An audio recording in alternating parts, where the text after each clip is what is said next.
Hi, this is Katie Shell and this is Being Lilith. And right now I am feeling really raw with this idea of bodily sovereignty and just kind of in our daily lives, in our intimate relationships with our loved ones, however they are, whether it's with our children or with family or friends, lovers, whatever, any kind of intimate relationship that involves physical touch. I'm really focused on how I can have the exact same situation with one person when I am in a place where I am feeling in control of my body and in control of the way of how it's being touched and when it's being touched and when I feel like it is being demanded upon. And so part of this is this situation, things that we're not supposed to talk about but we need to talk more about, and that is that of being a mother. And one of the things with the whole Lilith archetype is having sovereignty again over our bodies, but it's this face of the divine feminine, this face of the goddess, and her ability to speak up first, and this need to be sovereign, this need to again move forward and do her own thing and be in her own way. And so when we talk about, I have three amazing children and I love them unconditionally and all of the time, and but that doesn't mean that they can't get on my nerves and that I get to the point where there's even their voices saying mommy, mommy, mommy, mommy, mommy, um and pulling at me and tugging at my skin. It literally can make my skin crawl. It is something I have been going back. It is something that I have been ashamed to admit. I can kind of scream and say, my body, my space, I need my space, I need my space, I need my space. But suddenly I find myself letting other people into my space in ways that my children are constantly demanding from me, and I am freely giving to other people. And that gives me, causes me pause, and has had me resist things that would be very fulfilling and very nurturing for me, very satisfying in a lot of different ways, because of this guilt that I carry for not always having my whole body available to my children at all times. And again, it's nothing, we all have to have these boundaries and we all have to learn about it. But like my, and it's never anything that the child is doing wrong or that I'm doing wrong. It's just me recognizing the fact that there are things that my body wants, doesn't want to be there out of obligation to somebody else. I am more than my body. But my body's visceral reaction to certain things, this resistance to certain things, um, that have to do with my personal space and my personal identity and what you are identifying me as and what you are, or what somebody is, box I'm being fit into. For a long time as mother, I resisted all touch because I was so touched out by my kids. And it isn't just the physical touch. It isn't just the climbing on me and the grabbing at me. And that, I believe very strong in breastfeeding. So I did that for longer than most people do. And I'm fine with that. Like, that's whatever. I mean, I have no judgment. I used to. I used to have a huge judgment about that. I used to have be like, oh my gosh, you should breastfeed forever. Everyone should. But hell no. Like, if you can't, don't. If it makes your, like kind of try to figure out why you're not wanting to do it, and like making, like tuning in to what it is, and like becoming, I'm actually kind of almost doing it in reverse at this in this space and time right now. But it's something that it is important. It is a way to nurture. It's healthy. It's, the benefits of breastfeeding, about skin to skin contact and all that. Those are all things that are important. They're important in all sorts of relationships. They're important nurturing people, nurturing each other.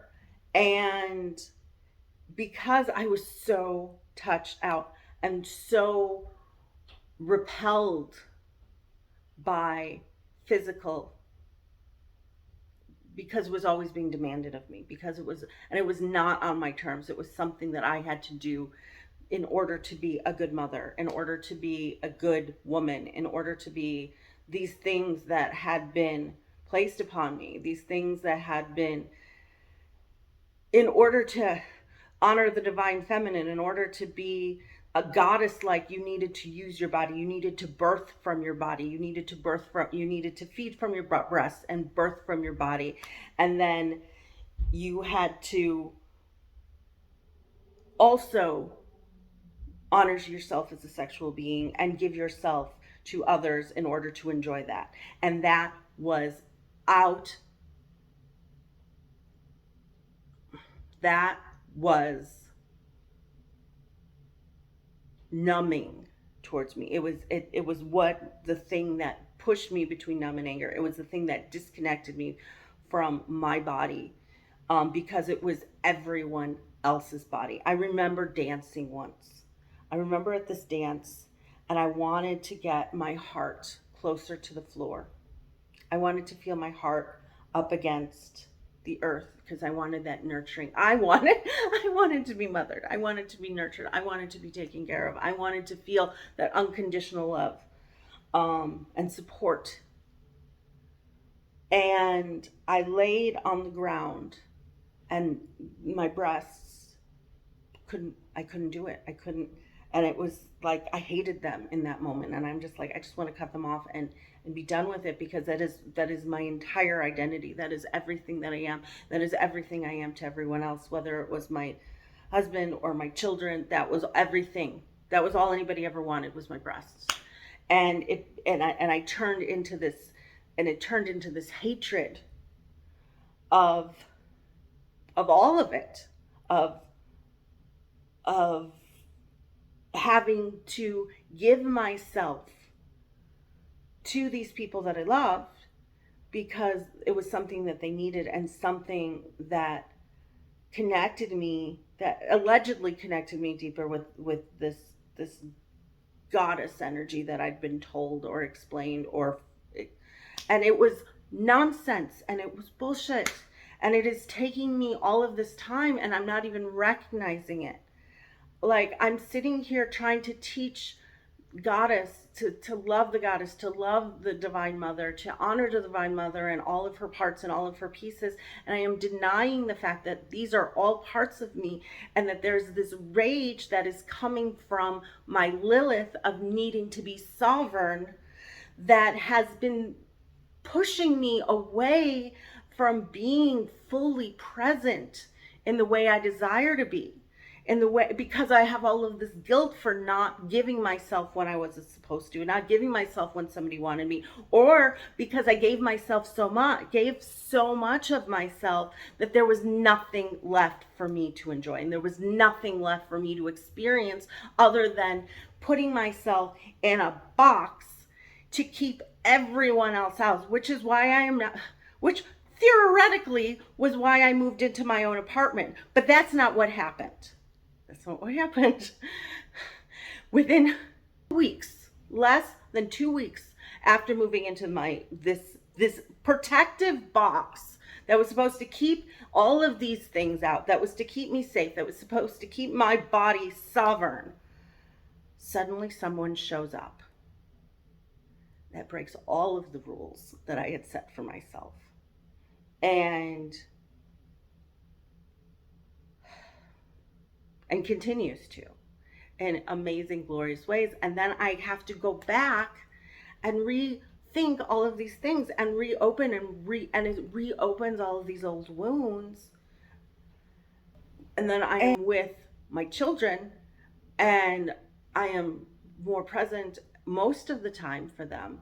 But then I'm still finding these moments where I am touched out, and then I feel that guilt. Am I touched out because I'm giving myself in another way? Am I because I'm experienced myself in these ways that I had been unable to express for so long? And there's no right or wrong, right? So this is the thing I say a lot about. There's no right or wrong, there's just experience. And but today I'm sitting here and I'm like, oh my God. Not that, I mean, I say that a lot, about a lot of different things.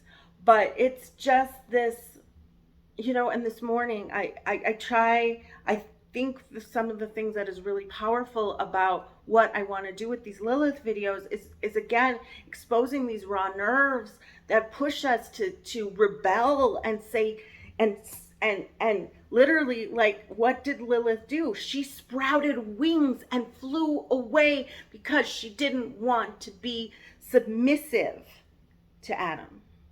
She sprouted wings and flew away. And then she goes and then what does she do? The first thing she finds all of these these they say demonic, but these beings in the wilderness that she then enjoys. And the key point here is that we have to do what our bodies want. And when that rage, when our skin boils because we are being touched, and like I said, sometimes it's not even physical touch. Sometimes it is just the demand of my attention, the demand, because I will feel it just as strongly in my ears when people are, mommy, mommy, again, mommy, mommy, mommy. I need this, I need this, I need this, I need this. And my nature is to be very nurturing. And I like taking care of people. It's important to me to provide for people who I love, or even people, and I love everybody in a way. For people who come into my life and who are important to me, I want to provide for them and I want to give them things that they want, but only on my terms.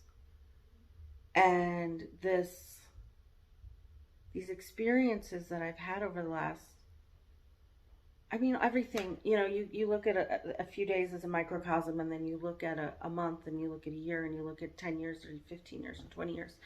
And you can see the patterns reemerge and reemerge and reemerge. And the more concentrated they get, the more we are able to see them for their essence. Like, I'm the essential oil lady, and so it's all about concentrating things down to their essence, so we can receive them in a greater form. And that's what sometimes we do with our patterns, is they get concentrated and concentrated, so we can recognize them. And that's kind of what has happened in the last few days for me, is I've seen these opposite sides of the fence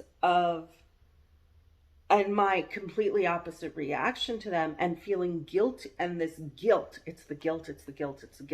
So that's part of the Lilith experience, right? That is, we feel guilty about doing the things that are right, is that we have been made to feel guilty about expressing our bodies, expressing ourselves, feeling whatever we feel, and not submitting to whatever it is we want. And it's not that, like, them for trying to get their needs met, or we shift the blame, or in order to alleviate the guilt of not providing, we somehow blame them for asking for it. That is not healthy either. That just that it just becomes generational, and we're passing on this thing of not being what somebody else wants us to be. And so the more we can hold back, the more we can come into center, the more we can become aware of what our needs are, and not be guilty about any of it. Not be guilty about choosing to be available in one way to one person at one time, and not being available to another person another way at another time, is part of this learning and this sovereignty is to choose every single time and follow our yeses and follow our desires and follow our need to be held or loved or caressed or whatever, or touched, and our need to not be touched or not touch sometimes too. I'm talking about things that are much more simple, things that are not simple because this is all like complex human emotional desires. And that's part of trust again, coming back to the nuanced intelligence of the divine feminine. And I'm going to still use that word. Phrasing for this, because it's still about taking in all of the signals and then trusting what the body wants to do with them and not having guilt about what the body wants to do with it, and knowing that what you do right in this moment doesn't dictate what you did in another moment. It doesn't take away the unconditional love that you feel, not being there for somebody, not giving them what you think, what they're asking for in a moment does not mean that you don't love them unconditionally. It means that you cannot be everything for everybody at every moment. And nobody can, and nobody can. That's why we have lots of people in our life. So we have what we need when we need it. And that is the thing that destroys me and angers me more than anything else. There's this thing that I got is that mothers are supposed to be everything to their children. And maybe you can for a short time. And they are. I mean, literally, you are. Literally, for 9 months, you carry a child in your body and you are everything to them. There is no outside source that can be anything to them other than them being in your body. But once they leave their body, there are other people in your life, hopefully. Not everybody has this. And again, that becomes different. And that becomes why we do need to have a village and we do need to have it. But it's not, or you choose not to. Like, this is why we choosing to be a mother, choice issues, reproductive choice is essential part of this. Because you have to be able to choose it. And again, with that thing I said about the breastfeeding, you have to be able to choose what you're giving to your children, your bodies. If you don't want to give any more of your body, if 9 months in your body was enough and you are done with letting them touch you, I remember having a conversation with a woman before I had kids, but when I was a lot younger, and I had really strong feelings about breastfeeding again. And I remember her saying that she wouldn't breastfeed her kids because her breasts were so sexual to her that she just couldn't. And I had a lot of judgment about that. I didn't say anything in the moment, but I'm still thinking about it. So I did carry a lot of judgment to her for making that choice for herself. And a lot of judgment for society for the way that breasts are sexualized. But in doing so, I also turned off that part of my own sexual expression. And that,